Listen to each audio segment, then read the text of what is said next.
Assalamualaikum warahmatullahi wabarakatuh. Alhamdulillahirabbil alamin wa bihi nasta'inu ala umuri dunya waddin. Wassalatu wassalamu ala asyrafil anbiya'i wal mursalin sayyidina wa habibina Muhammadin amma ba'du. Pertama-tama, marilah kita semua panjatkan puja dan puji syukur kita atas kehadirat Allah Subhanahu wa taala. Karena mengapa? Karena atas limpahan rahmat, taufik, hidayah serta inayahnya kita semua alhamdulillah masih bisa merasakan nikmat iman, nikmat Islam, nikmat umur yang panjang dan nikmat sihat. Tak lupa pula sholawat serta salam semoga tetap senantiasa tercurahkan kepada junjungan kita Nabi besar Muhammad sallallahu alaihi wasallam, Sayyidul Quran, Sayyidul Akhlaq, wa Sayyidul Anbiya. Karena atas perjuangan beliaulah, karena atas spirit perjuangan, spirit keislaman daripada Muhammad sallallahu alaihi wasallam, kita saat ini bisa merasakan nikmatnya agama Islam. Sebelum saya memulai materi pada kali ini, perkenalkan, nama saya Medi Darmawan, asal saya dari Surabaya. Saat ini, saya sedang menempuh pendidikan strata 1 saya di IAIN Salatiga, Prodi Pendidikan Agama Islam, semester 4. Pada kesempatan kali ini, saya akan menjelaskan kepada teman-teman semua tentang keutamaan dan derajat orang-orang yang menuntut ilmu. Sebelum itu, pasti benak di dalam pikiran kita terdapat pertanyaan-pertanyaan bahwa apa sih ilmu itu? Apa fungsi kita memiliki ilmu? Apa fungsi kita menuntut ilmu? Toh juga ilmu tidak digunakan. Toh juga ilmu itu kuno dan segala pemikiran-pemikiran yang tidak jelas. Ilmu, menurut salah satu cendekiawan muslim, mengatakan bahwa ilmu adalah mengetahui esensi dari sesuatu, yang artinya ilmu adalah mengetahui sesuatu apa yang belum kita ketahui. Nah, dengan kita mengetahui sesuatu yang belum pernah kita ketahui, maka saat itu pula kita sedang mendapatkan ilmu dan kita sedang menuntut ilmu. Allah Subhanahu wa taala berfirman dalam Quran surah Al-Mujadilah ayat 11 yang berbunyi, A'udzubillahi minasyaitonirrajim. Yarfa'illahu allazina amanu minkum wallazina utul ilma darajat. Shadaqallahul azim. Allah berfirman, Yarfa'illahu allazina amanu minkum wallazina utul ilma darajat, yang artinya Allah meninggikan derajat orang yang beriman dan berilmu. Lalu Allah meninggikan juga derajat orang yang berada di majelis ilmu dengan beberapa derajat. Masya Allah. Hanya dengan kita berada di majelis ilmu, Allah senantiasa meninggikan derajat kita.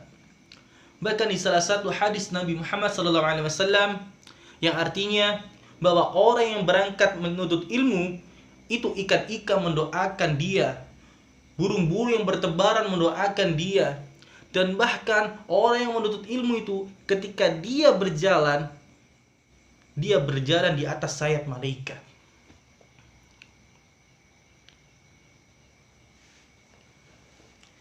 Dan seringkali kita temui bahwa saat ini seolah-olah ilmu itu dianggap sebagai hal-hal yang sepele, bahwa menuntut ilmu itu seperti hal-hal yang kuno. Saya malas menuntut ilmu, saya malas belajar, saya malas ini dan itu. Sedangkan apa? Imam Asy-Syafi'i rahimahullah ta'ala pernah berkata bahwa seseorang yang semasa mudanya dia malas menuntut ilmu, maka bersiap-siaplah. Dia akan merasakan jahatnya atau buruknya kebodohan di masa tuanya. Kita banyak sekali menemukan di mana orang-orang yang sudah tua, atau orang-orang yang tidak bersekolah, atau orang-orang yang tidak menuntut ilmu, mereka berkata, saya menyesal mengapa ketika saya mempunyai kesempatan untuk menuntut ilmu, tidak saya pergunakan dengan baik. Ketika saya memiliki kesempatan untuk menuntut ilmu, saya sia-siakan. Ketika saya mempunyai kesempatan untuk menuntut ilmu, saya anggap sepele. Banyak orang-orang yang menyesal ketika mereka sudah tidak lagi bisa fokus untuk menuntut ilmu.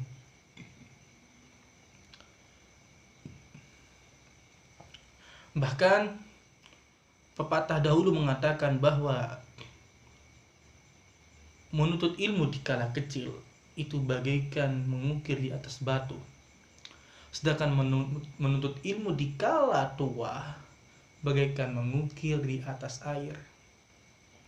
Jika seseorang menuntut ilmu di kala ia masih kecil, bagaikan ia mengukir di atas batu. Artinya apa? Ia bisa membentuk ukiran itu seperti apapun. Mau dia mengukir di atas batu itu ukirannya nanti berbentuk huruf Arab, mau itu nanti ukirannya itu nanti seperti nama dia, ataupun pada saat dia mengukir di atas batu itu dia mengukir rumah, bisa. Ini adalah sebuah gambaran bahwa ketika kalian belajar di waktu kecil dan senantiasa istiqomah, konsistensi kalian dalam menuntut ilmu semasa kecil, maka untuk kalian membentuk seperti apa ilmu itu akan sangat mudah. Contoh, seseorang yang mempunyai ahli dalam suara mungkin, lalu dia belajar membaca Al-Quran. Setelah dia lancar membaca Al-Quran, lalu dia belajar untuk bagaimana cara membaca Al-Quran dengan tartil. Setelah dia bisa membaca Al-Quran dengan tartil, lalu dia mencoba untuk belajar dengan tilawah. Nah, jika dia konsisten dari kecil, dia belajar yang pertama hanya membaca Al-Quran, setelah itu belajar tartil, setelah itu belajar tilawah, maka dia bisa membentuknya dengan mudah. Karena dia sudah terbiasa belajar daripada kecil. Tapi apabila kita belajar di masa-masa tua, kita belajar ketika kita dewasa, memang bisa, tapi prosesnya akan sangat lama. Sebab mengapa? Dikala seseorang sudah dewasa, dikala seseorang sudah tua, dia ingin fokus untuk belajar itu sangat susah. Sangat susah. Namun, perlu teman-teman ketahui bahwa di dalam kitab Ta'lim wa Muta'allim kayak Syekh Az-Zarnuji, beliau berkata bahwa wa afdhul ilmu hal, bahwa seafdal-afdalnya atau sebaik-baiknya belajar ilmu adalah ilmu hal. Yang dimaksud ilmu hal di sini adalah apa? Yaitu seperti sholat, seperti membaca Al-Quran, seperti ilmu-ilmu puasa, fiqih, seperti itu. Intinya ilmu agama. Namun bukan berarti kita hanya mempelajari ilmu agama. Kita juga harus mempelajari ilmu-ilmu yang lain. Baik itu ilmu matematika, ilmu bahasa Inggris, dan lain sebagainya. Karena mengapa? Derajat orang yang menuntut ilmu itu sangat besar. Bahkan sampai-sampai dikatakan oleh salah satu guru saya bahwa doa orang yang menuntut ilmu itu sangatlah mujarab. Sangat mujarab. Jadi ketika ada orang yang istiqomah dalam menuntut ilmu, cobalah meminta doa kepada dia. Insya Allah atas izin Allah dan keberkahan ilmu yang dia pelajari, maka yang dia doakan, yang dia ucapkan akan diijabah oleh Allah Subhanahu wa taala. Teman-teman sekalian, saya mengingat kisah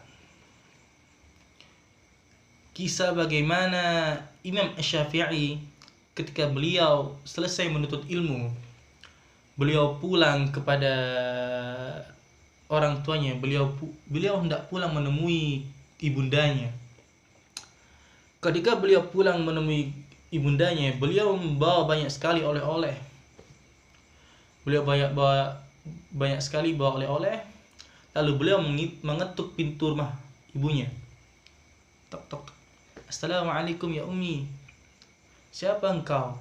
Jawab ibunya, siapa engkau? Aku Syafi'i. Aku anakmu. Lalu ditanya lagi oleh ibunya. Apa yang kau bawa wahai anakku?